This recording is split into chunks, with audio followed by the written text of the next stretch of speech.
So, namaste everyone, and we bring you yet another session from Devdidi foundation. तो आज का बहुत ही इंटरेस्टिंग सेशन होने वाला है। मैं आपको इन एंड आउट ले जाऊंगी स्टोरी के थ्रू, और पहले और बाद में और बीच में, and we will have an interesting journey. पर सबसे पहले हम श्लोक कर लेते हैं। तो मैं आप लोग दोहराना चाहें तो प्लीज म्यूट करके दोहराइए, और आप लोग प्लीज अपने आप को सब लोग म्यूट कर लीजिए। ॐ रामाय रामभद्राय रामचन्द्राय वेधसे रघुनाथाय नाथाय सीताया पतये नमः। ॐ रामाय रामभद्राय रामचन्द्राय वेधसे रघुनाथाय नाथाय सीताया पतये नमः। तो हम श्लोक जब बोलते हैं ना, तो कॉन्टेक्स्ट सेटिंग हो जाती है। जैसे हमें कहते हैं ना कि मंदिर में आते हो तो बाहर अपने चप्पल जूते उतार के आओ, और जैसे हम अपने घरों के मंदिर में जाते हैं तो उतना टाइम हमारे माइंड को, हमारे ब्रेन को लग जाता है रीओरिएंट करने के लिए। तो मंत्रों के उच्चारण से, वो वाइब्रेशन से वो कॉन्टेक्स्ट सेटिंग हो जाती है। तो चूंकि हमारा सेशन अब इस बार काफी दिनों के बाद हो रहा है, बीच में त्योहार आ गए थे और बहुत कुछ चल रहा था, मैं थोड़ा सा ओवरव्यू बिल्डअप कर देती हूँ कि हम कहाँ हैं। हम वाल्मीकि रामायण के कौन से हिस्से में, अब तक क्या हो चुका। प्लीज अपने आप को म्यूट कर लीजिए। रेणु जी प्लीज आप भी अपने आप को म्यूट कर लीजिए, आवाज आ रही है आपके यहाँ से। अब तक क्या हो चुका है, क्योंकि इतना लंबा समय बीत गया और हम लोग सब त्योहारों में बिजी हो गए, ट्रैवल में बिजी हो गए, तो हम सबके दिमाग से एक तरीके से वो वाइट वॉश हो गया है ना। तो हम जहाँ पे अब हैं, जिस मुकाम पे हम पहुंचे हैं, उस मुकाम पे हमें देखते हैं कि Sita is no more there. Sita यानी कि सीता राम के साथ नहीं है। तो सीता कहाँ है? सीता वन में है। सीता वन में क्यों है? सीता को राम ने निकाल दिया। अब सीता तो राम की हृदय वल्लभा, जो वाल्मीकि जी के शब्दों में है। सीता राम की प्राण वल्लभा है। सीता राम के प्राण है। और फिर ऐसा क्या हुआ कि राम ने स्वयं सीता को निकाल दिया, और वो भी तब जबकि सीता प्रेग्नेंट है। और प्रेगनेंसी कितने वर्षों के बाद? सीता और राम का विवाह काफी बचपन में हो गया था। उसके बाद 11 से 12 वर्ष वे अयोध्या में के बाद, उसके उपरांत 14 इयर्स का उनका वनवास था। उसके उपरांत जब वो वापस आए और कुछ समय राज्य करने के बाद सीता गर्भवती हुई, प्रेग्नेंट हुई। तो इतने समय के बाद जो एक राजा को, एक राम को एक गुड न्यूज मिली कि उनकी पत्नी, प्रिय पत्नी प्रेग्नेंट है, और फिर उसको उन्होंने निकाल दिया। तो कुछ तो ऐसा हुआ होगा जो श्री राम जैसा पति, जो अपनी पत्नी के लिए he went to the extent, हर तरीके से वो सीता को ढूंढने, सीता को प्राप्त करने के लिए रावण को मार के वापस लेके आए, और फिर उसी पत्नी को राम ने भेज दिया। तो क्या हुआ था? तो हमें कथा के दौरान पता लगा कि भद्र नाम का एक व्यक्ति था, एक कोटियर था।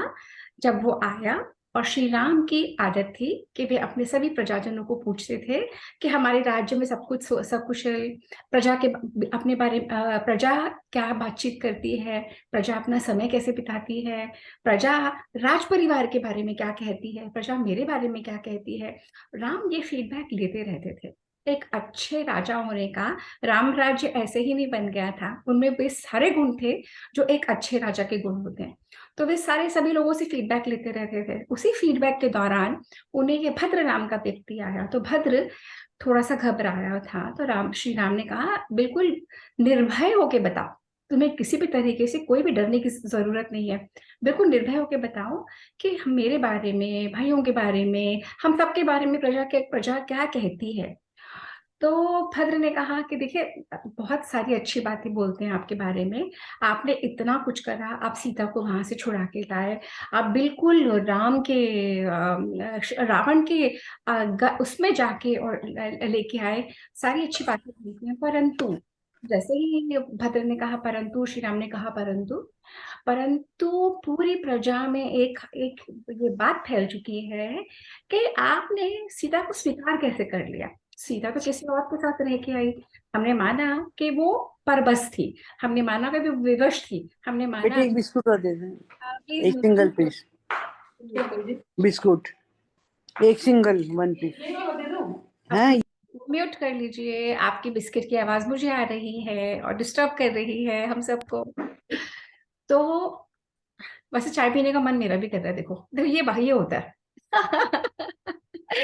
तो भद्र हम थे जहाँ पे भद्र बता रहा है श्री राम को कि सारी प्रजा में ये हाहाकार एक तरह से मचा हुआ है कि आपने स्वीकार कैसे कर लिया, जो आपकी पत्नी एक पर पुरुष के यहाँ उसके अंतः भवन में इतने समय रह के आई है। उसने उसको उठाया, गोदी में ले गया, और वो तो नोन रेपिस्ट, नोन प्लंडरर, नोन सबको, मतलब वो तो फेमस है ये काम करने के लिए। तो क्या सीता को उसने छोड़ा होगा? तो आपकी अंतर आत्मा ने कैसे स्वीकारा उसी सीता को वापस लेने के लिए? अब राम एकदम परप्लेक्स्ड हो गए, क्योंकि राम ने ये पहले ही सोच लिया था। और राम ने लंका में ही जब सीता वापस आई थी, तो राम ने उनको उकसा के इस तरह की सिचुएशन बनाई कि सीता ने स्वयं अग्नि प्रवेश किया था, नॉट अग्नि परीक्षा। सीता ने स्वयं अग्नि प्रवेश किया था, और तब अग्नि देव, इंद्रदेव, सारे देवता आए और उन्होंने राम को कहा कि हे विष्णु, तुम जानते नहीं हो, तुम विष्णु हो और ये बिल्कुल निष्कलंक है। तो राम कह रहे मैं तो पहले ही जानता था वो निष्कलंक है, परंतु ये बात को स्थापित करने के लिए पूरे समाज के सामने ये सारी लीला रची गई थी। परंतु जो मैं सोचता था वो फिर भी हुआ। इतना सबके बावजूद सीता ने अग्नि प्रवेश करके अपनी निर्दोषिता सिद्ध की, जो मैं पहले ही जानता था कि वो निर्दोष है, वो इतनी पवित्र है कि वो कुछ ऐसा कर ही नहीं सकती। परंतु फिर भी लोग अब बोल रहे हैं, और अपवाद जिसका होता है, जिस राजा की कीर्ति चली जाती है, जिसका यश चला जाता है। अब राजा क्या है? राजा है श्रेष्ठ, और समाज वही करता है जो श्रेष्ठ का आचरण होता है। अगर श्रेष्ठ का आचरण ही ठीक नहीं होगा तो पूरे के पूरे समाज का डाउनफॉल हो जाता है। और हम यहाँ पे राज्य के लिए, प्रजा के लिए बैठे हैं। अगर प्रजा में ये सारी बातें, तो भद्र कहता है आपको क्या पता, यहाँ पे तो सब स्त्रियां कहती हैं जब राम ने स्वीकार कर लिया सीता को तो क्या हुआ, मैं कुछ दिन रह आई किसी और के साथ। तो इस तरीके की बातें पूरी समाज में होने लगी थी। अब राम बड़े दुविधा में थे। राम कई सारे, जैसे आप स्वयं देखो, आप माँ का आपका एक ड्यूटी है, आपकी पत्नी की ड्यूटी है, आपकी बहू की ड्यूटी है। तो बहू धर्म है, पत्नी धर्म है, माँ का धर्म है। परंतु हम कौन सा धर्म फॉलो करें जब हमारे पास टसल हो, है ना? तो इसके लिए एक बहुत ही सुंदर श्लोक है। जब कभी हम दुविधा में होते हैं कि हम क्या करें, हम कौन सी राह पकड़े, त्यजेदेकम कुलस्यार्थे ग्रामस्यार्थे कुलम त्यजेत, ग्रामम जनपदस्यार्थे आत्मार्थे पृथ्वीम त्यजेत। अभी संस्कृत का श्लोक है, बहुत सुंदर श्लोक है। ये क्या बोल रहा है? ये बोल रहा है कि अपने कुल के लिए एक को त्याग दो। अगर आपके कुल के ऊपर बात आती है तो आप एक अकेले हो, आप अपने आप को त्याग दो। अगर आपका ग्राम के लिए, आप अपने कुल को त्याग दो। अपने गांव के लिए, अपने नगर के लिए आप कुल को त्याग दो। और जनपद के लिए, उससे बड़ी अपने स्टेट के लिए, आप अपने गांव को, अपने विलेज को त्याग सकते हैं। और आत्मा के लिए आप सब कुछ त्याग सकते हैं। तो राम कहते हैं मैं तो धर्म को एस्टैब्लिश करने के लिए आया हूँ। उस धर्म को एस्टैब्लिश करने के लिए अगर मेरी भाई, अगर मेरी पत्नी, अगर कोई भी हो, अब कोई भी हो, अगर वो धर्म एस्टैब्लिश होता है जिससे मेरी प्रजा, इतने सारे लाखों करोड़ों लोग मेरी प्रजा में, और मेरा सुख कि मैं अपनी पत्नी के साथ रहूं, मेरा सुख कि मेरा परिवार बना रहे, मेरा सुख मेरे सेल्फिश इंटरेस्ट के लिए मैं अपने प्रजा का इंटरेस्ट नहीं खत्म कर सकता। Ram was very clear. Ram को उस समय दुविधा नहीं हुई कि मैं पति का धर्म निभाऊं कि मैं राजा होने का धर्म निभाऊं। He was very very clear. बड़े के लिए छोटे को त्यागना पड़ता है। अगर आपका उद्देश्य बड़ा है तो आपको छोटे छोटे गोल छोड़ने पड़ेंगे, छोड़ने चाहिए। तो इसी तरीके से राम वॉज वेरी क्लियर। तो राम ने कहा देखो, मुझे बहुत क्लियरली पता है सीता निर्दोष है, परंतु जब पूरे समाज में ऐसी बात व्याप्त हो रही है तो मुझे एक स्टेप लेना पड़ेगा। राम ने अपने भाइयों को बुलाया, राम ने सभी लोगों को बुलाया, सबसे कहा मैं क्या करूं। अब सबको पता था सीता निर्दोष है, राम स्वयं जानते थे सीता निर्दोष है, परंतु राजधर्म के लिए उन्होंने डिसीजन लिया। लक्ष्मण को कहा सुमंत्र के साथ जाओ, सीता को छोड़ के आओ। अब सीता को छोड़ के आओ, किसी को बात समझ में नहीं आ रही थी, और उसी से एक दिन पहले सीता बता चुकी थी श्री राम को कि देखो, मैं ऋतु का उल्लंघन, it's such a beautiful way of saying I am pregnant, मैं ऋतु ऋतु का उल्लंघन यानी ऋतुकाल यानी मेंस्ट्रुएशन साइकिल का उल्लंघन हो चुका है और अब मैं गर्भवती हूँ। तो श्री राम ने कहा बहुत अच्छा, ये तो बहुत अच्छी खबर है, बताओ मैं तुम्हारे लिए क्या करूं। तो सीता ने कहा था कि मैं गंगा के तीर पे उग्र तपस्वी जहाँ पे रहते हैं, ऋषि रहते हैं, मैं वहां पे कुछ दिन रहना चाहती हूँ। तो श्री राम ने सीता की वही बात याद कराई लक्ष्मण को अगले दिन, जब भद्र आया था, जब उनका डिसीजन हो गया कि मुझे सीता को त्यागना पड़ेगा। अगर मुझे अपना राज्य सुरक्षित रखना है, मुझे राज्य में एक श्रेष्ठ एग्जाम्पल सेट करना है, मुझे अपनी पत्नी का त्याग जो निर्दोष है, जो स्थापित हो चुका है, करना पड़ेगा। तो उन्होंने लक्ष्मण को कहा कि सीता को लेके जाओ, रथ में बैठा के, और गंगा का तीर दिखाते हुए उनको वाल्मीकि का आश्रम के बाहर छोड़ाओ। अब लक्ष्मण को काटो तो खून नहीं, लक्ष्मण अपनी भाभी को जानते थे, उनका सत्य जानते थे, पर राम ने कहा कि तुम एक शब्द नहीं बोलोगे जो मैं कह रहा हूं, तुम्हें मेरी बात सुननी होगी। और इस तरीके से पूरा प्लान बना के राम ने सीता को लक्ष्मण के साथ रथ पे भेज दिया। अब सीता रथ पे निकल तो गई, पर सीता को इतने सारे अपशकुन होने लगे। कहीं ना कहीं हमारी अंतरात्मा बता देती है something is not quite right. तो सीता को वही हुआ, सीता डिस्टर्ब थी, मेंटली डिस्टर्ब थी, सीता को इतने सारे साइंस मिल रहे थे कुछ ठीक नहीं है। सीता को लक्ष्मण के बिहेवियर से समझना था, परंतु उन सब के बावजूद, एक second Sushma ji please mute कर लीजिए अपने आप को, आप सभी लोग म्यूट कर लीजिए अपने आप को प्लीज। तो उन सब के हाव भाव से सीता के चित्त में बेचैनी थी।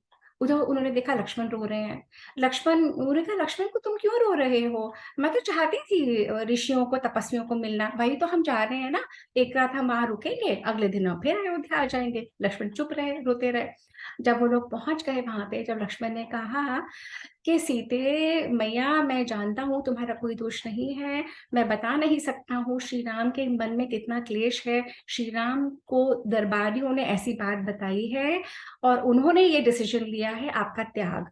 तो सीता को तो काटो तो खून नहीं। सीता को समझ में नहीं आया क्या करे, वो जोर जोर से रोने लगी। वो प्रेग्नेंट थी, वन में लिपट गई, नीचे लेट गई। फिर उन्होंने कहा कि मैंने किया क्या है। तो लक्ष्मण ने कहा आपने कुछ भी नहीं करा, परंतु श्री राम का यह डिसीजन है। तो सीता की, हम क्यों सीता को प्रे करते हैं, सीता ने उस समय भी अपने आप को संभाला, अपना धैर्य रखा। उसने कहा मेरा पति धर्म है और मैं जानती हूँ कि श्री राम जानते हैं कि मैं निर्दोष हूँ। मैं जानती हूँ कि श्री राम मुझे त्याग रहे हैं कि लोगों में अपवाद फैल गया है, अपकीर्ति हो रही है हमारी कुल की। तो पत्नी होने के नाते मेरा क्या धर्म है कि मैं अपने पति के साथ खड़ी रहूं। तो मैं, आप तो तुम श्री राम, पहले तो जाके मेरी सासुओं को कहना कि मैं उनकी सेवा नहीं कर पा रही, फिर राम को कहना कि मैं जानती हूँ कि तुम मेरा सच जानते हो, फिर भी लोगों की वजह से तुमने ये डिसीजन लिया है, तो मैं तुम्हारे साथ हूँ। हमारी अपकीर्ति हुई है, उस अपकीर्ति मेरी वजह से हुई है, अब उस अपकीर्ति से निकलना, अपने कुल को बचाना मेरा ही कर्तव्य है। सेइंग दिस, सीता के माइंड में कितनी क्लैरिटी। हम राम और सीता का ये जो जुगलबंदी है, जो राम और सीता का जो दाम्पत्य जीवन है, in spite of all odds एक दूसरे के साथ खड़े रहना, इन स्पाइट ऑफ सब विपरीत परिस्थिति अपने आप को संभालते हुए निकलना। पति अपने पत्नी के लिए चलता है, पत्नी अपने पति के लिए चलती है, तभी हमारे कल्चर में सिया राम की जोड़ी को पूजा जाता है। हमारे कल्चर में, हमारे देश में हम उन्हीं को पूछते हैं जो इस पृथ्वी पर चले और उन्होंने ऐसे एग्जाम्पल सेट करे ह्यूमन बीइंग के लिए कि हाईएस्ट पराकाष्ठा हमारे जीवन की क्या हो सकती है। तो इतने विपत्तियों के बावजूद सीता कहती है श्री राम को बता देना, मैंने उन्हें क्षमा करा, मैं जानती हूँ किस लिए वे मेरा त्याग कर रहे हैं और उसका मैं समर्थन करती हूँ। हमारे कुल के ऊपर आँच आई है और मैं उनके साथ खड़ी हूँ और तुम लक्ष्मण रो मत, शांत मन से जाओ। लक्ष्मण को कह के तो विदा कर दिया, स्वयं रोती रही रोती रही रोती रही, विलाप करती रही। उधर कुछ बच्चे खेल रहे थे, वे वाल्मीकि को बुला लाए। वाल्मीकि तो मंत्र दृष्टा थे, वाल्मीकि जी तो पहले से ही भांप चुके थे। उन्होंने सीता को कुछ नहीं कहा, उन्होंने कहा मैं जानता हूँ तुम्हारा कोई दोष नहीं है, तुम कौन हो, परंतु घबराओ मत, तुम अपने पिता के पास आ गई हो। और सीता को ले जाके उन्होंने जितनी भी ऋषिकाएं वहां पे रहती थी उनके आश्रम से कुछ दूर ऋषिकाओं का आश्रम था, वहां पे स्थापित कर दिया। अब वहां पे स्थापित कर दिया। अब हमारी कहानी, ये जो मैंने आपको सारा ये बताया है, और इसी में एक एंगल आता है जब सीता रुदन करने लग जाती है। तो अब जब सीता को स्थापित कर दिया, अब लक्ष्मण जा रहे हैं वापस अयोध्या सुमंत्र के साथ। लक्ष्मण कहते हैं सुमंत्र को, सुमंत्र मुझे ये बात समझ में नहीं आ रही है कि राम ने, मेरे भाई ने ऐसा कौन से झंडे गाड़ दिए, अपनी पत्नी को जो बिल्कुल निर्दोष है, लोगों को कहने भी निकाल दिया। जो हमारे माइंड में आज भी क्वेश्चंस आते हैं ना कि ऐसे कोई कैसे निकाल सकता है, जैसे कुछ लोगों ने कहा अपनी पत्नी को निकाल दिया। तो ये क्वेश्चन लक्ष्मण सुमंत्र से करते हैं, क्योंकि लक्ष्मण इतना रो रहे थे, इतना विलाप कर रहे थे, तो सुमंत्र उनको समझाता है। ये हमारा इतिहास ऐसे चलता है क्वेश्चन आंसर्स के दौरान, और एक दूसरे को समझाते हुए उसी समझाने में हमें लर्निंग मिल जाती है। तो सुमंत्र कह रहा है आप क्यों विलाप कर रहे हो, आप क्यों रो रहे हो। ये जो बात है कि राम ने अपनी पत्नी को त्यागा, ये जो बात है कि राम का पत्नी से वियोग हुआ, ये तो बहुत पहले से ही पता था। तो श्री राम ने कहा कैसे पता था। तो श्री राम ने कहा कि एक समय दुर्वासा ऋषि के आश्रम में, एक सेकेंड मैंने नोट्स लिखे हैं, एक समय अत्रि ऋषि के जो पुत्र हैं दुर्वासा, वे वशिष्ठ के आश्रम में आए थे। और चौमासा का समय, हमारे यहाँ जैसे ये जैन्स में होता है ना, चौमासा कहीं नहीं जाते, तो सनातन धर्म से ही निकली ये प्रक्रिया है। चौमासा में एक स्थान पे रह के अध्ययन पठन मनन में सब लोग रहते थे। तो वशिष्ठ ऋषि के आश्रम में दुर्वासा ऋषि आए और वो 4 मास वहीं थे। उधर से दशरथ आए मिलने के लिए, और जैसे हम लोग नहीं बोलते किसी पंडित के पास जाके कि जरा मेरा हाथ तो देखना, जरा मेरी पत्री तो देखना, मेरी लाइफ के बारे में बताओ, एग्जैक्टली वही दशरथ ने उनको कहा, दुर्वासा ऋषि को, कि जरा मुझे बताना तो सही कि मेरा कुल कब तक चलेगा, जरा मुझे ये बताना कि मेरे राम की आयु क्या होगी, जरा मुझे ये बताना कि मेरे बाकी पुत्रों की आयु क्या होगी, मैं ये जानना चाहता हूँ। तो उन्होंने कहा कि देखो, ये मैं बताऊं उससे पहले तुम एक कथा सुन लो। अब हमारे यहाँ कथा के अंदर कथा चलती है ना। तो उन्होंने कहा कि ये दुर्वासा ऋषि किसको बता रहे हैं, दशरथ को बता रहे हैं। दुर्वासा ऋषि कह रहे हैं कि दैत्यों और दानव, दैत्यों का और देवताओं का युद्ध चल रहा था। देवता इतने भारी पड़ गए कि सारे दैत्य भृगु ऋषि की पत्नी के पास पहुंच गए हाहाकार करते हुए, हे माता हमें बचा लो, ये सारे देवता हमें मार डालेंगे। अब भृगु ऋषि की पत्नी ने उनके ऊपर दया करके उनको पनाह दे दी, उनको शरण दे दी। तो विष्णु भगवान वहां पे आए, उन्होंने कहा तुम्हें पता नहीं कि ये कितने गलत लोग हैं और तुमने इन्हीं को शरण दे दी, तुमने कुछ सोचा नहीं। विष्णु भगवान इतने कुपित हुए, उन्होंने चक्र निकाला और चक्र की तीखी धार से भृगु ऋषि की पत्नी का, वो जो आजकल चल रहा है सर तन से जुदा, भृगु ऋषि की पत्नी का सर तन से जुदा कर दिया। उधर से भृगु ऋषि आए, भृगु ऋषि आए, इन्हें कहा यह आपने क्या करा, बिना किसी चीज को जाने, बिना किसी चीज को समझे आपने मेरी पत्नी को मार डाला, मैं आपको श्राप देता हूं। हमारे ऋषियों में इतनी शक्ति थी अपनी तपस्या की कि वे स्वयं भगवान को श्राप दे देते थे और भगवान को वो श्राप ग्रहण करना पड़ता था।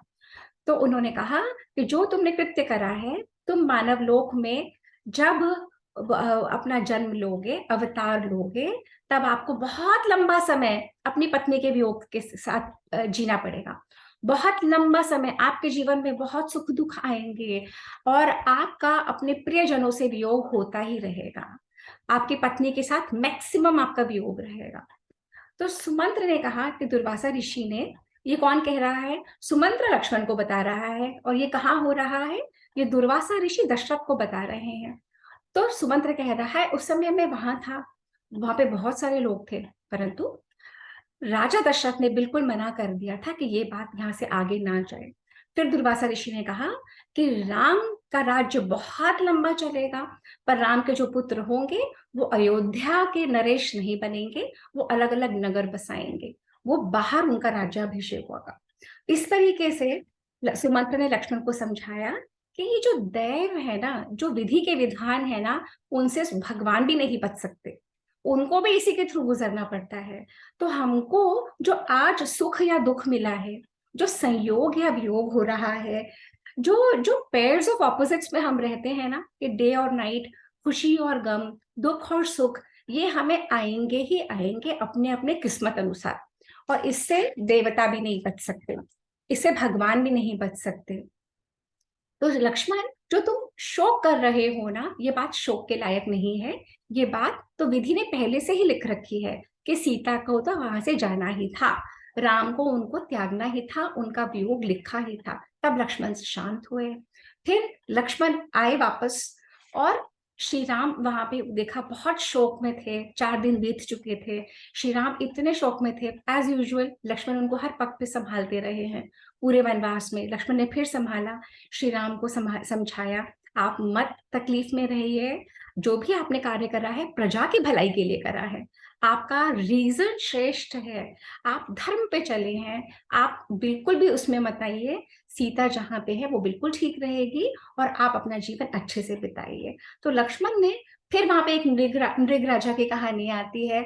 इस सारी कथाओं के माध्यम से तो नृग राजा का है कि पूर्व जन्म को कर्मों के अनुसार ही हमें जो भी कुछ मिलता है ना, जो कुछ मिला जो कुछ गया, ये सब पूर्व जन्म के कर्म है। कहाँ हमें जाना है, कहाँ हमें पहुंचना है, किन किन स्थानों में नहीं जाना, ये भी पूर्व जन्म में आधार निर्धारित है। किस तरीके का हमें शरीर मिला है, कैसा हमारा फेस, किस तरीके के हमारे हाव भाव, कैसे हमारे केश, ये सारी निर्धारित चीजें हैं। हमारे पास क्या है, हमारे पास वो फ्री विल है कि जो हमें मिला है उसको श्रेष्ठ तरीके से यूज करके हम अपने पुण्य इकट्ठा करें और आगे की जर्नी पे निकल जाएं। तो इसमें आप सुख गिला मत करिए, तकलीफ में मत आइए, और अब इस बात को यहीं छोड़ दीजिए। तो ये जो अब तक मैंने आपको बताया है, ये पिछला हो चुका था, मैंने पूरा बिल्डअप कर दिया।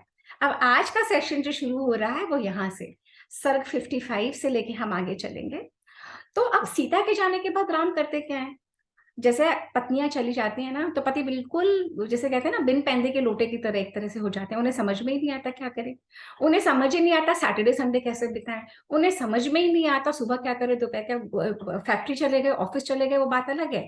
पर अगर घर में है तो एक पत्नी के होने से ही उनका पूरा दिन एक बंधा हुआ रहता है।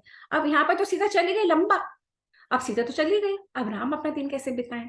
तो राम अपना दिन, अपना समय अपने भाइयों के साथ, लक्ष्मण को अलग अलग कथाएं बता के, अपने भाइयों को अलग अलग कथाएं, कौन सी कथाएं, जो धर्म की कथाएं हैं, जो ज्ञान वर्धन करती हैं अपने भाइयों का, जिसको कहने सुनने से प्रसन्नता होती है। अब यही 1 घंटा हम लोग कुछ और कर रहे होते, कोई किट्टी में होते, कोई गॉसिप कर रहे होते, उसकी तेरी मेरी कर रहे होते, फला ऐसी लग रही है, फला ऐसा लग रहा है, वो भी कर सकते थे ना। पर 1 घंटा वी हैव चोजन कि हम इतिहास के लिए अपने आप को समर्पित करेंगे, रामायण के लिए करेंगे। तो इसमें जो आनंद है ना, जिसको ये आनंद आ गया वो ही समझ पाता है, जिसको रुचि आ गई इसमें ना, फिर उसको बाकी चीजें ना बोरिंग लगने लग जाती हैं। तो राम भी यही करते थे, अच्छी अच्छी कथाएं कहते सुनते थे, और बाकी का कार्य अपने राजधर्म में। तो उन्होंने लक्ष्मण को कहा, लक्ष्मण ये तो बहुत गलत हो गया, 4 दिन बीत गए, मैंने कोई दरबारियों का काम नहीं करा, कितने लोग आए होंगे, कितने लोगों की प्रॉब्लम्स होगी, कितने लोगों को न्याय देना होगा, मैंने कुछ करा ही नहीं। और तुम्हें पता है, अगर हमारे द्वारे पे कोई आता है, हम उसको बैठाते हैं, हम उसका कार्य नहीं करते, तो ये सबसे बड़ा कारण है हमें नरक मिलने का। ये सबसे बड़ा कारण है कि जो भी कुछ हमने पुण्य इकट्ठा करे हैं सबका क्षय होने का। तो लक्ष्मण कहते हैं अच्छा। तो लक्ष्मण कहते हैं, तो राम कहते हैं तुम्हें एक कथा बताऊं। तो लक्ष्मण कहते हैं हाँ हाँ जरूर बताइए। तो राम यहाँ पे कथा कहते हैं किसकी, निमि की और वशिष्ठ ऋषि की। तो राम क्या कहना चाहते हैं वो लक्ष्मण को कथा के माध्यम से समझाते हैं। और प्रसंग क्या है कि राम कह रहे हैं कि कोई अगर हमारे दरवाजे पे खड़ा है और हमने उसका काम नहीं करा, तो हमें बहुत, इट इज वेरी रॉन्ग। तो लक्ष्मण बहुत इंटरेस्ट से सुनता है। तो इक्ष्वाकु वंश, हम कहते हैं ना कि राम कौन से वंश के हैं, इक्ष्वाकु वंश के। तो इक्ष्वाकु वंश के इक्ष्वाकु महाराज के एक पुत्र थे निमि। और निमि बहुत बड़े पराक्रमी, धर्म का पालन करते थे, तेजस्वी, बहुत सारे अश्वमेध यज्ञ करे थे, very famous king of Ikshvaku clan. तो एक बार निमि ने एक नगरी बसाई, उसका नाम रखा वैजयंत। अब उधर निमि राजा को एक यज्ञ करना था। तो जब आप यज्ञ करते हो ना, तो जैसे अगर आप घर बनाओगे तो आप बेस्ट आर्किटेक्ट जो आप अफोर्ड कर सकते हो उनको अपॉइंट करोगे ना। सिमिलरली जब हमारे राजे महाराजे यज्ञ करते थे, तो जो बेस्ट पुरोहित या बेस्ट ऋषि था जो उनका कार्य कर सकता था उसको अपॉइंट करते थे। तो निमि पहुंचे गुरु वशिष्ठ के पास कि हम चाहते हैं कि इस यज्ञ के मेन पुरोहित आप बने। तो वशिष्ठ ने कहा कि मुझे इस समय तो देखो इंद्र ने पहले ही अपॉइंट कर दिया है, तुम्हें वेट करना पड़ेगा। तो निमि ने कहा ठीक है, मैं वेट कर लूंगा। पर उधर जैसे ही निमि अपने राज्य में पहुंचे, वहां पे गौतम ऋषि आ गए। तो गौतम ऋषि के अंडर उनका यज्ञ शुरू हो गया। उनका यज्ञ कहते हैं 5000 वर्ष तक चला। उधर इंद्र का यज्ञ समाप्त हो गया, वशिष्ठ वापस आ गए। अब वशिष्ठ आए यहाँ पे तो उन्होंने देखा कि जिसको उन्होंने कहा था मेरा इंतजार करना, वेट करना, वो तो यज्ञ चल पड़ा। वो फिर भी वेट करते रहे, वो राजा निमि से मिलने गए कि मैं राजा निमि की वर्जन सुन लूं कि वो क्यों ऐसा करा। पर उस समय निमि सो रहे थे। जब निमि सो रहे थे तो वशिष्ठ ऋषि को, वो बाहर बैठे रहे, जैसे लॉबी में बैठे रहे, बेडरूम में वो सो रहे हैं। अब जब निमि आया ही नहीं, तो वशिष्ठ ऋषि से पहले से क्रोधित हो रहे थे। क्यों? क्योंकि जिस में उनको पुरोहित बनना था, जिसके लिए उन्होंने कहा था वेट करो, वहां तो कोई और यज्ञ करा रहा है। तो वशिष्ठ ऋषि ने क्रोध में आके निमि को श्राप दिया, तू मेरे सामने नहीं आया, मैं जब से वेट कर रहा हूं, जा, तेरा शरीर तेरा शरीर गिर जाए, अचेतन हो जाए, और अचेतन मतलब तेरी चेतना निकल जाए, इस शरीर में जो अंदर रह रहा है वो निकल जाए, तो बिना शरीर का हो जाए। अब राजा निमि ने कहा अरे, मुझे तो पता ही नहीं था। मतलब राजा निमि के अंदर जो जीवात्मा थी जो चली गई थी और शरीर नीचे पड़ा था, तो उस जीवात्मा ने कहा मुझे पता ही नहीं था, मैं तो सो रहा था, आप बता के तो नहीं आए थे।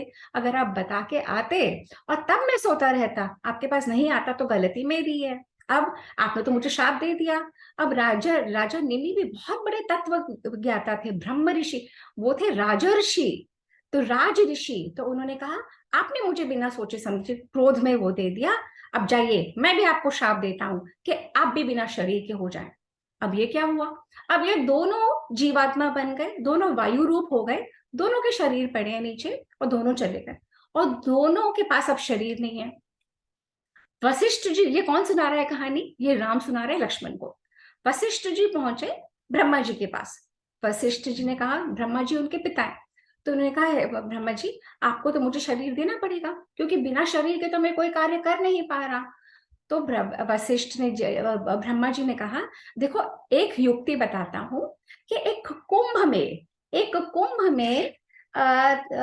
कुंभ में मित्र और वरुण, मित्र एक देवता है हमारे कल्चर के, और वरुण देवता जल के देवता, और मित्र देवता, ये दोनों इकट्ठे रह रहे हैं।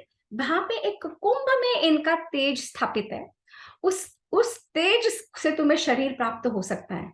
तो वशिष्ठ ने कहा अच्छा, वो कैसे? वो बोले अयोनिजा, यानी you will not have to be born through the womb और uterus of a lady.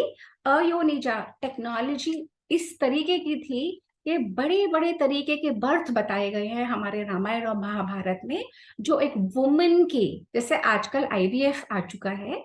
IVF के बारे में कोई 30 इयर्स पहले बताता, 40 इयर्स पहले, तो हम लोग बिलीव नहीं करते। अब हम बिलीव करते हैं क्योंकि हम देख रहे हैं। ऐसे ही टेक्नोलॉजी हमेशा एक सी नहीं रहती है, बहुत प्रोग्रेशन होती है। तो जो हम आज कंसीव नहीं कर पाते वो चीजें होती थी तब, और आइंदा होंगी जब समय आएगा। तो उन्होंने कहा उस कुंभ में कि से तुम्हारा बर्थ हो सकता है। तो उन्होंने कहा कैसे? तो अब ये कहानी के अंदर कहानी कि मित्र और वरुण इकट्ठे थे। मित्र और वरुण इकट्ठे थे, और वहां पे उर्वशी, उर्वशी कौन है? अप्सरा, देवताओं की अप्सरा। वहां पे सरोवर में उर्वशी स्नान करने आई। अब उर्वशी जब स्नान कर रही थी, शी वॉज एक्सट्रीमली ब्यूटिफुल।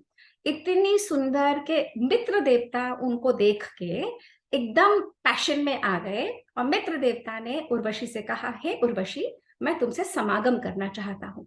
हमारे शास्त्रों में बहुत क्लियरली ऐसी बातें मेंशन है। ये सारी विक्टोरियन मोरालिटी पहले नहीं थी, ये बाद के कालों में हमारे यहाँ मोरालिटी इस तरह से आती गई।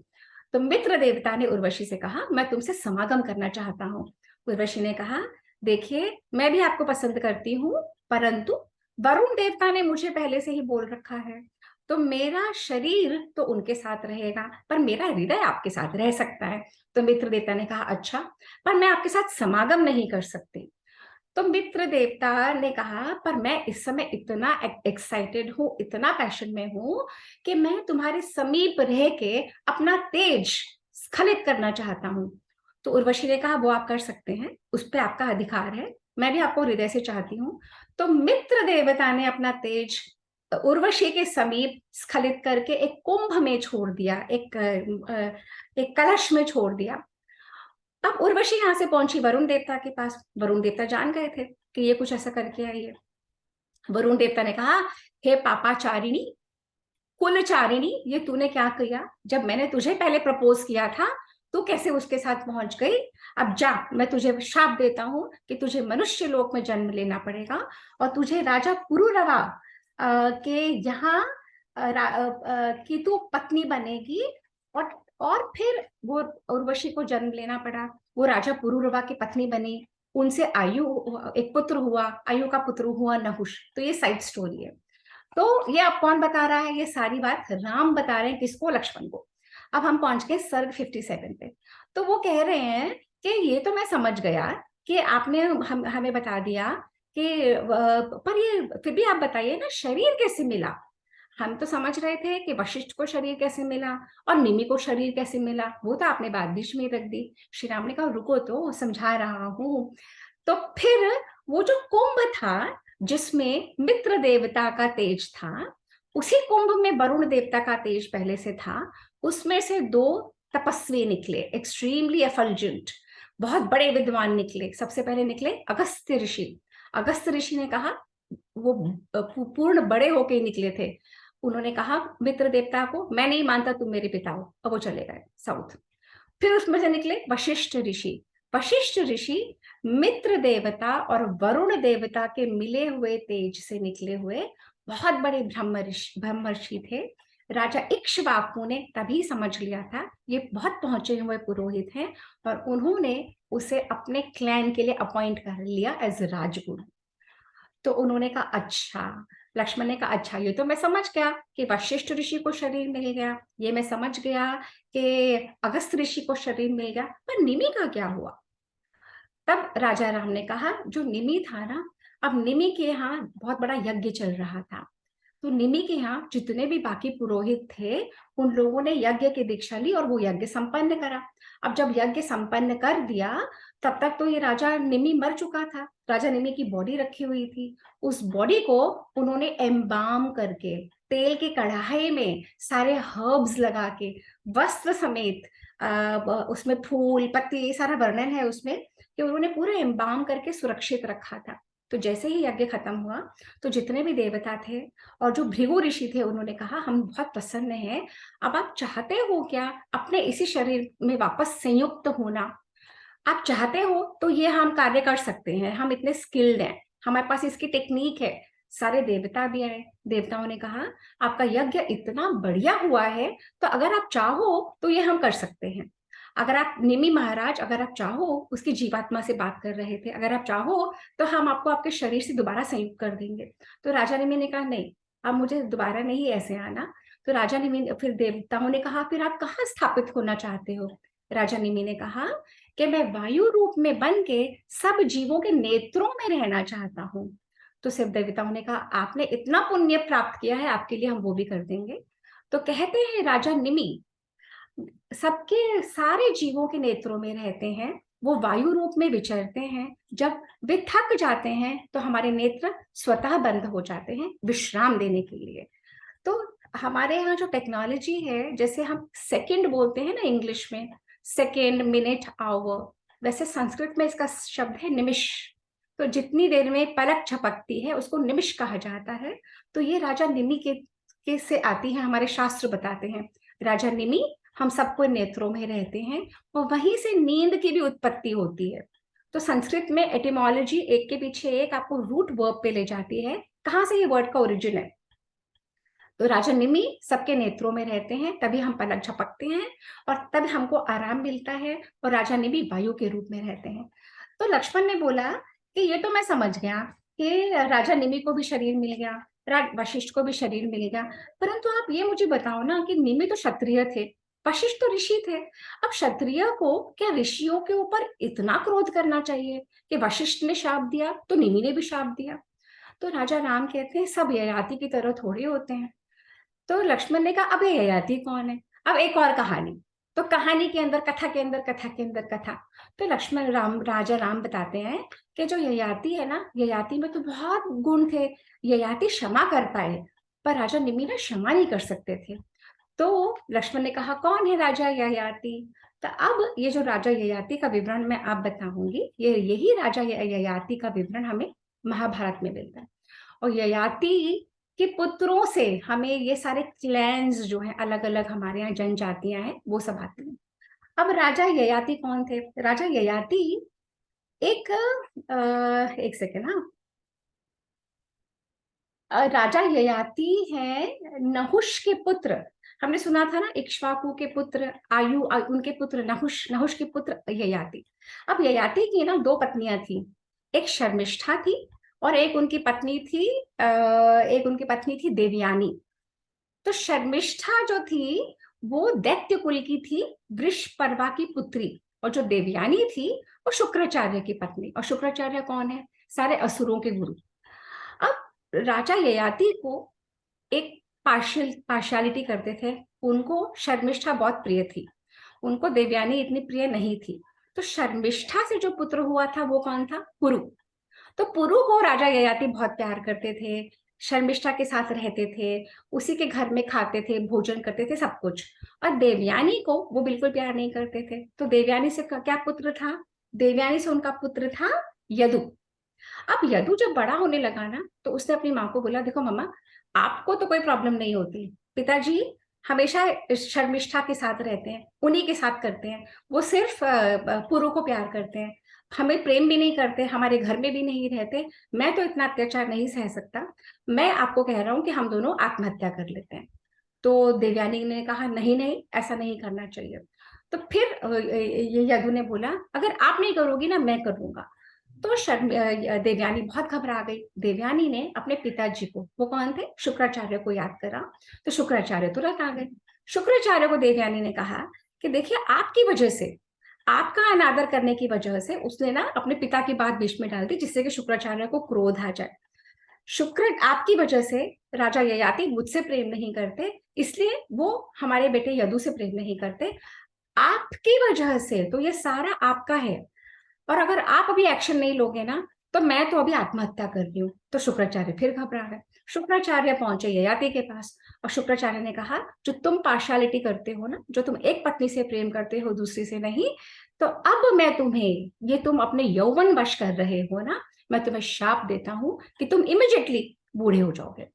अब ययाति नेक्स्ट मोमेंट बूढ़ा हो गया, नेक्स्ट मोमेंट एकदम बूढ़ा हो गया, इतना बूढ़ा, उसकी सेंसेस, जब हम बूढ़े हो जाते हैं तो यही हमारी आंखें कम देखती हैं, यही हमारे कान कम सुनते हैं, यही हमारे शरीर में ताकत नहीं होती, यही हम जो अब खाते पचाते हैं तब ना खाया जाता ना पचाया जाता है।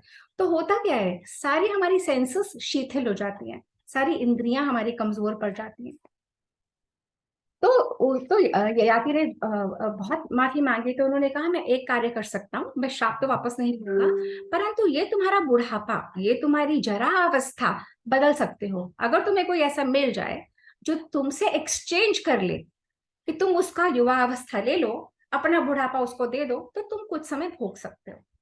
तब ययाति पहुंचा अपने दोनों पुत्रों के पास, यदु के पास और पुरु के पास, और यदु से कहा हे पुत्र, देखो मेरी एकदम जीर्ण अवस्था हो गई है, वृद्ध अवस्था, तो मैं तुमसे चाहता हूं कि तुम अपनी युवा अवस्था मुझे दे दो, जब मेरे सारे शौक, जब मेरे सारे जो मैं क्रियाएं करना चाहता हूँ पूर्ण हो जाएंगी, तब मैं तुम्हें वापस एक्सचेंज करके ले लूंगा। तो यदु ने कहा क्यों, आप जाओ ना अपने प्यारे पुत्र के पास, पुरु के पास।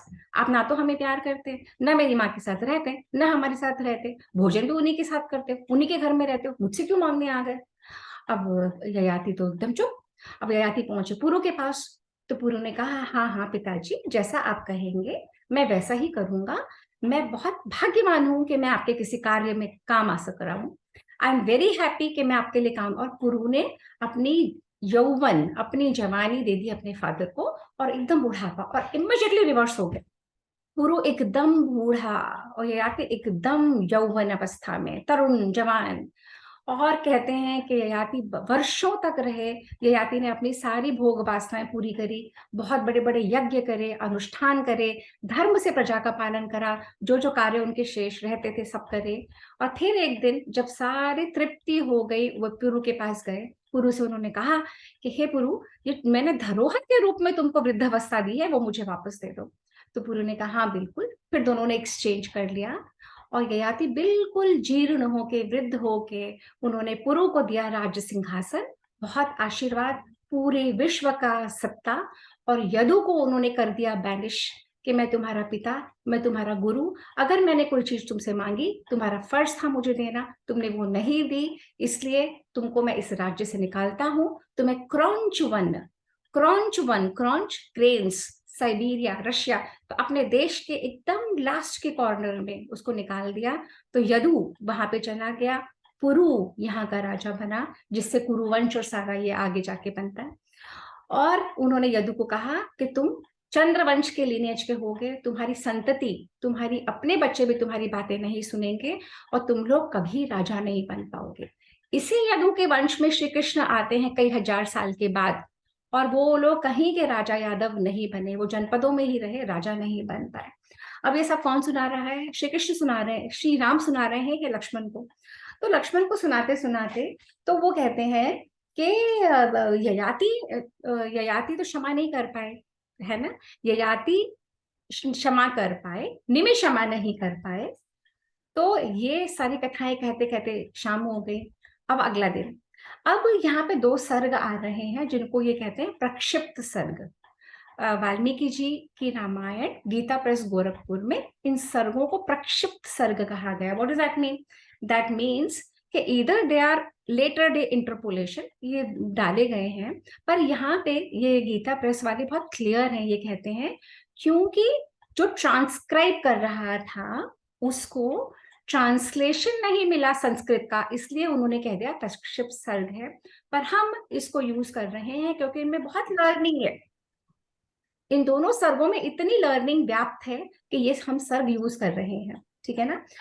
तो अब हम ये देख रहे हैं कि राम ज्ञानवर्धक कथाएं कहते थे, राम राज्य का कार्य करते थे, राम प्रजा को देखते थे, राम के सभा में जो हम राम राज्य बोलते हैं ना, जो आज भी हम चाहते हैं कि राम राज्य हो जाए, तो राम राज्य है क्या? What is the exact meaning of Ram राज्य? राम राज्य क्या यह मीनिंग है? श्री राम ने लक्ष्मण को भेजते हैं कि जाओ दरवाजे पे देख के आओ, कोई अगर खड़ा है, किसी की कोई प्रॉब्लम है तो उसे अंदर लेके आओ। तो लक्ष्मण जाते हैं, वहां पे कोई होता ही नहीं। क्यों नहीं होता? क्योंकि श्री राम के राज्य में कहीं किसी को कोई प्रॉब्लम नहीं है।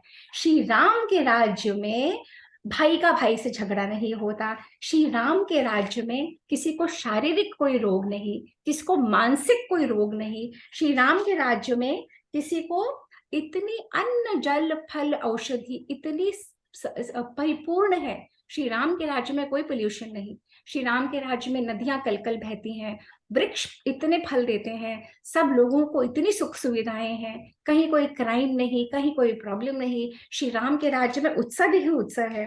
श्री राम के राज्य में खेती पूर्ण तरह पकती है। श्री राम के राज्य में कोई बवंडर, कोई साइक्लोन, कोई तूफान, कोई आता नहीं। तो जब किसी को कुछ प्रॉब्लम होगी नहीं तो श्री राम के दरबार में आएगा कौन अपने विवाद लेके? श्री राम के राज्य में कोई अकाल मृत्यु नहीं, कोई बालक की डेथ नहीं होती, कोई युवा अवस्था, आप लोगों में से कोई म्यूट कर लीजिए। श्री राम के राज्य में कोई बालक की, कोई युवक की, कोई समय से पहले, वृद्ध होने से पहले किसी की मृत्यु नहीं होती। श्री राम के राज्य में कोई बाधा नहीं, श्री राम के राज्य में कोई प्रॉब्लम नहीं। श्री राम के राज्य में उत्तम नीति का उपयोग होता है और दंड बहुत, अगर कोई कुछ गलत इन केस कर देता है तो दंड बहुत फॉर्मली दिया जाता है। फिर भी लक्ष्मण कहते हैं श्री राम के राज्य में सब एक दूसरे से झपटते नहीं है, सब एक दूसरे की रक्षा करते हैं, सब एक दूसरे को पूर्ण करते हैं, सब एक दूसरे से लड़ाई नहीं करते। अब जहां पे इतना सब कुछ अच्छा, वहां पे कोई था ही नहीं द्वार पे। लक्ष्मण फिर वापस आ गए। श्री राम ने कहा नहीं फिर जाओ। जब लक्ष्मण फिर गया और श्री राम ने कहा दरबारियों को नहीं भेजना, खुद जाओ, खुद प्रजा का पालन करो। अपने भाइयों को वो प्रेरित करते थे, खुद स्वयं करो। तो जब लक्ष्मण नेक्स्ट टाइम गए ना, तो वहां पे द्वार पे कुत्ता खड़ा था। तो कुत्ते को देख के लक्ष्मण ने बोला अब ये वो युग है जहाँ पे जानवर और मनुष्य और पक्षी सब एक दूसरे से वार्तालाप कर सकते हैं, ये वह वाला युग है। तो श्री राम तो उन्होंने कहा उससे, कुत्ते से, कि हाँ जी बोलो। तो कुत्ते ने कहा कि मैं तो राजा के सामने बोलूंगा। तो लक्ष्मण अंदर गए। तो लक्ष्मण ने कहा तो चलो अंदर। तो कुत्ते ने कहा ऐसे मैं नहीं अंदर जा सकता, क्योंकि जो राजभवन है या जो मंदिर होता है, ये जो ब्राह्मणों के घर होते हैं, वहां पे इतने देवताओं का वास होता है। इंद्र देवता, सूर्य देवता, चंद्र देवता, सारे ऋषि मुनियों का वास अच्छे लोगों के घरों में होता है। तो मैं अधम जाति का हूं तो मैं तो नहीं जा सकता। तो फिर वो वापस कहते हैं आप राजा को पूछ के आओ। तो जब श्री राम के पास लक्ष्मण फिर जाते हैं कि एक कुत्ता है पर वो अंदर नहीं आ रहा, तो श्री राम कहते हैं जब मैं कह रहा हूं, मैं राजा हूं, मैं कह रहा हूं, तो उस कुत्ते को जब अंदर लेके जाते हैं तो श्री राम देखते हैं कि कुत्ते के माथे पे बहुत बड़ा एक घाव है और उस घाव से रक्त बहते चले जा रहा है, बहते चले जा रहा है। और वो कुत्ता श्री राम के सामने खड़ा हो जाता है। तो श्री राम कहते हैं हे श्वान, ये आपको किसने मारा, ये हुआ क्या आपका। तो वो बताता है, उससे पहले वो कहता है कि मैं आपके सामने खड़ा हूं और मैं जानता हूं कि आप सबके रक्षक हो, आप उत्तम नीति का पालन करने वाले हो, आप राजा हो, आप करता हूं, आप सबके रक्षक हो, आप संपूर्ण जगत के पिता को मैं जानता हूं। ये कुत्ता बोल रहा है श्री राम के, राम राज्य के समय का। वो कहता है कि संपूर्ण जगत को धारण करने वाले आप हो। मैं जानता हूं कि जो राजा है वो धर्म का राजा होता है। मैं जानता हूं आप त्रिलोकी के आधार हो। मैं जानता हूं कि आप जो अगर द्रोही लोग होते हैं ना, जो आपका अनिष्ट चाहते हैं, आप उनको भी धारण करते हो। आपने रावण का भी त्राण करा। मैं जानता हूं कि आप प्रजा का पालन करने वाले हो। मुझे पता है, मैं जानता हूं कि आप दान, दया, सत्पुरुषों का सम्मान करते हो। मुझे पता है, ये सारे कुत्ते बोल रहे हैं राम को। मुझे पता है कि आपके व्यवहार में सरलता है। मैं जानता हूं, पर मैं अज्ञानियों के समान आपके सामने धर्म की व्याख्या कर रहा हूं। आप तो स्वयं धर्म हो। फिर भी मैं ये भी, कुत्ता कहता है, मैं ये भी जानता हूं कि जो राजा जो होता है ना, वो धर्म से अपने राज्य को प्राप्त करता है, वो धर्म से निरंतर उसका पालन करता है, वो धर्म से सबकी सबको शरण देता है, वो धर्म से सबका भय दूर करता है और वो धर्म से अपना पूरी प्रजा का पालन करता है। अब आप ये देखो ना, आप धर्म के, मैं फिर भी बोले चले जा रहा हूँ। राम ने कहा कोई बात नहीं, तुम ये तो बताओ तुम्हें कैसे लगी। तो वो कहता है आपके ही प्रजा में एक ऐसा भिक्षु है जिसने मुझे डंडे से इतने जोर से मारा कि मुझे लहूलुहान कर दिया। उसका नाम है सर्वार्थ, सर्वार्थ सिद्ध, सर्वार्थ सिद्ध भिक्षु। तो राम ने भेजा उसको बुला के लाओ। तो जो भिक्षु आया तो भिक्षु से पूछा हाँ भाई क्या हुआ था, तुमने इसको क्यों मारा। तो उस भिक्षु ने कहा मुझे बहुत भूख लगी थी, मैं भिक्षा मांगने जा रहा था, ये बीच के रास्ते में खड़ा था, मैंने इसको कहा हट जाओ, ये नहीं हटा, भिक्षा का समय भी बीता जा रहा था, मुझे क्रोध आ गया, मैंने जोर से एक डंडा मारा। तो श्री राम बोले तुम्हें पता है ना कि तुमने अन्याय करा, गलत काम। बोले हाँ हाँ मैं जानता हूँ, मुझसे ये गलत कृत्य हुआ, आप मुझे पनिशमेंट दे दो। क्योंकि अगर आप पनिशमेंट दे दोगे तो यही निबट जाएगा, नहीं तो मुझे नरक में जाके न जाने क्या क्या यातना मिलेंगी। राजा का पनिशमेंट, जस्ट पनिशमेंट इज बहुत बड़ा। आपको आपके नरक के लोक से बचाने के लिए अगर आप यही प्रायश्चित कर लेते हो, नथिंग लाइक इट, हमारे शास्त्र बताते हैं। तो उसने बोला, श्री राम ने उसको बताया तुम जानते हो ना ये जो तुमने क्रोध करा है, ये क्रोध तुम्हारे तप, दान, यज्ञ सबको नष्ट कर देता है। ये जो क्रोध है ना, ये ऐसी है कि तलवार भी क्या होगी। ये जो क्रोध है ना, ये मति को भ्रम कर देता है। ये जो क्रोध है ना, ये पूरे मनुष्य को निचोड़ लेता है, सारे पुण्य सोख लेता है। ये जो क्रोध है ना, इसमें हम आप देखते हैं ना ताप, हम ना जाने क्या क्या कृत्य कर जाते हैं। ब्राह्मण बोला जी मैं जानता हूँ, मुझसे गलती होगी, आप मुझे दंड दे दो।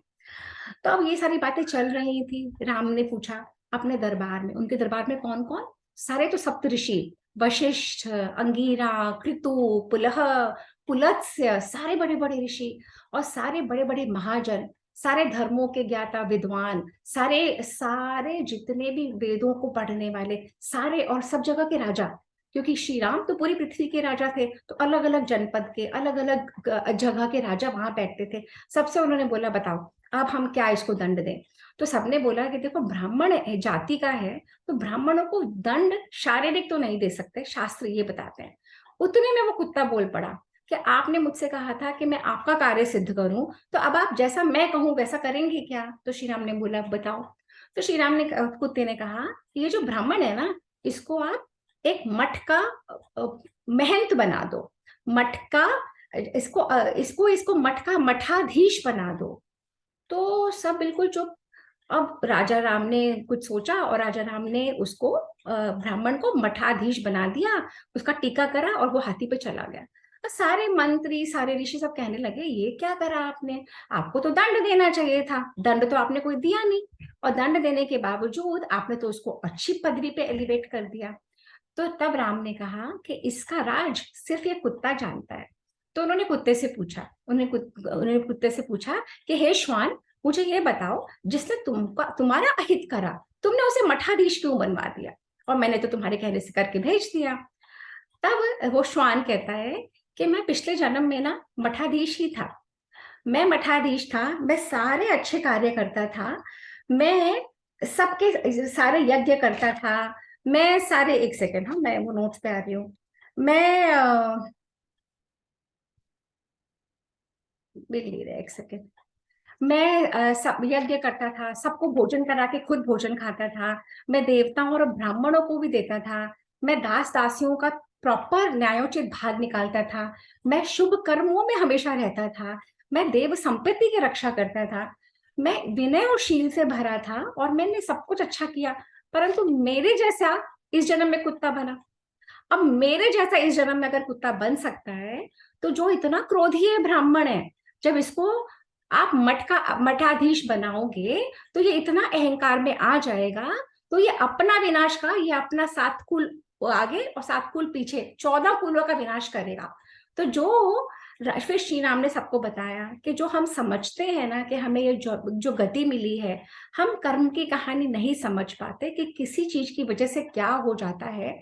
अब ये कुत्ते ने बोला कि मैं उस ब्राह्मण को मठाधीश बना दूं, वो इतना अहंकार में आ जाएगा कि वो अपना पतन करता चला जाएगा, अपने पतन में वो 14 अपने लोगों को लेके विनाश नरक में जाएगा। तो कुत्ते को तो अपना बदला पूरा मिल गया है ना। तो कर्मों की कहानी इतनी अघत है, हम समझ नहीं पाते कि क्यों कुछ होता है, जो आज हो रहा है वो हमने क्या किया था इस वजह से हो रहा है, और अब हम जो कर रहे हैं क्या हमसे हो जाएगा, हम नहीं समझते। इसलिए हर डिसीजन बहुत सोच समझ के, हर कार्य हमें बहुत सोच समझ के करना चाहिए, नहीं तो हमें नरक पे नरक पे नरक मिलते जाते हैं। अब इतना कह के, जब जैसे ही कुत्ते ने ये बात बताई कि वो खुद मठाधीश था और उसका पतन हुआ, और अब वो अपने जीवन को, वो काशी चला गया और वहां पे उसने अपने प्राण त्याग दिए। अब श्री राम, अब ये हमारा लास्ट 2 मिनट्स का है। तो श्री राम के दरबार में इतने बड़े बड़े लोग रहते थे, श्री राम के दरबार में ऋषि मुनि महात्मा सारे ज्ञानी जन रहते थे, वहां पे सब मुनियों का आना जाना लगा रहता था। च्यवन नाम के ऋषि, जो हम च्यवनप्राश सुनते हैं ना, तो च्यवन नाम के ऋषि थे। च्यवन नाम के ऋषि आए 100 ब्राह्मणों के साथ, 100 ऋषियों के साथ। तो श्री राम के दरवाजे पे थे, उन्होंने कहा हमें मिलना है, द्वारपालों ने रोक दिया। तो सुमंत्र बोलने आया, राम ने कहा सबको अंदर लेके आओ। जब सब अंदर आए तो राम ने कहा देखिए मैं आपके लिए क्या कर सकता हूँ। तो श्री राम, वो उन्होंने पहले आसन दिया, वे सब बैठ गए। तो श्री राम ने कहा मेरा राज्य, मेरी ट्रेजरी, मैं खुद बिल्कुल ओपन हूँ, जो भी आप चाहते हैं जिसलिए आप आए वो कार्य होगा।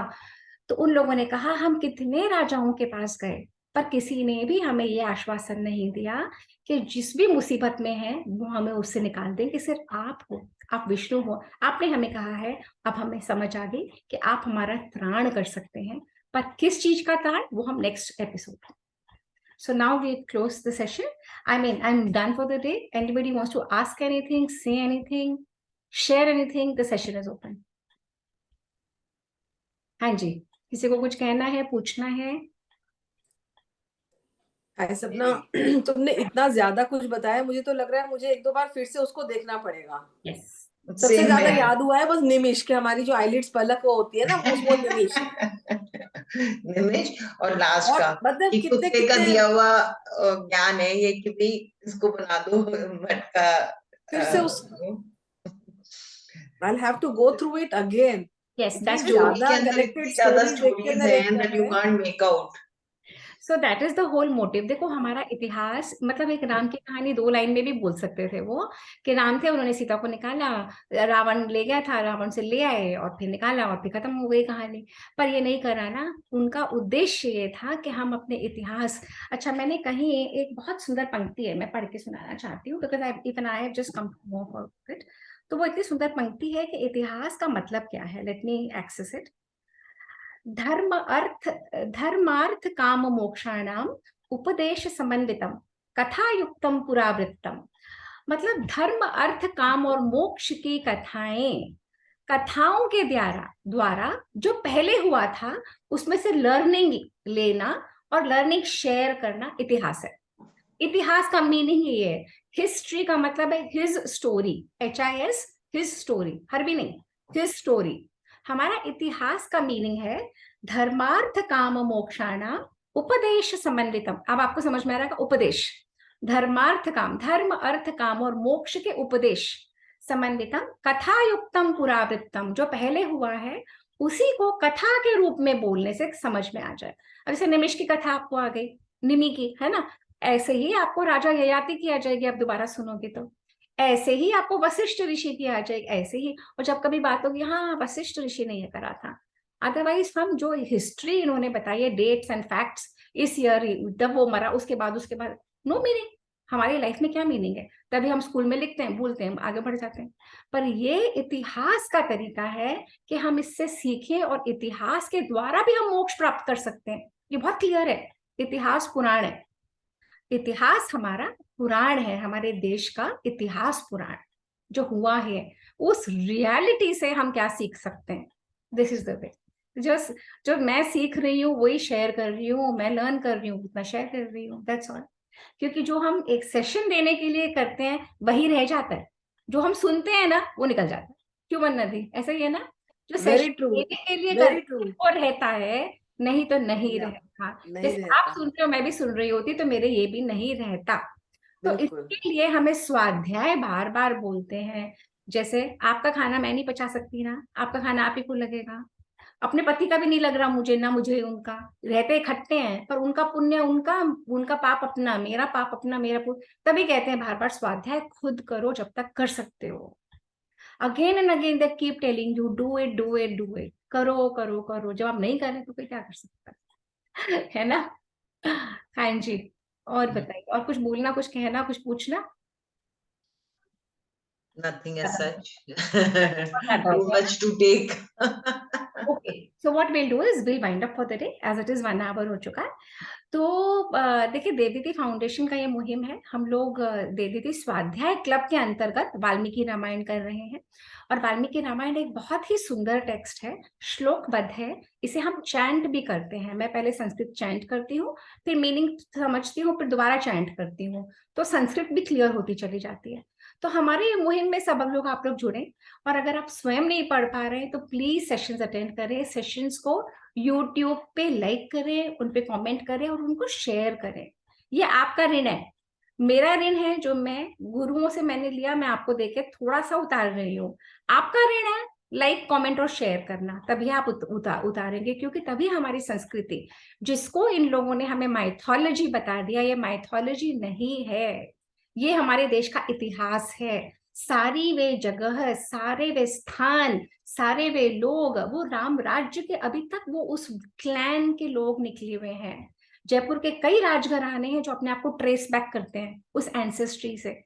तो हमारे देश का इतिहास है जो इन लोगों ने गड़बड़ा दिया, हमारे माइंड में हीनता का भाव भर दिया। हम बहुत समृद्ध देश है, बहुत स्ट्रांग और बहुत प्राउड, बहुत इंटेलिजेंट हमारी हमारी ये जाति है, और हमें गर्व होना चाहिए हिंदुस्तानी बनने के ऊपर।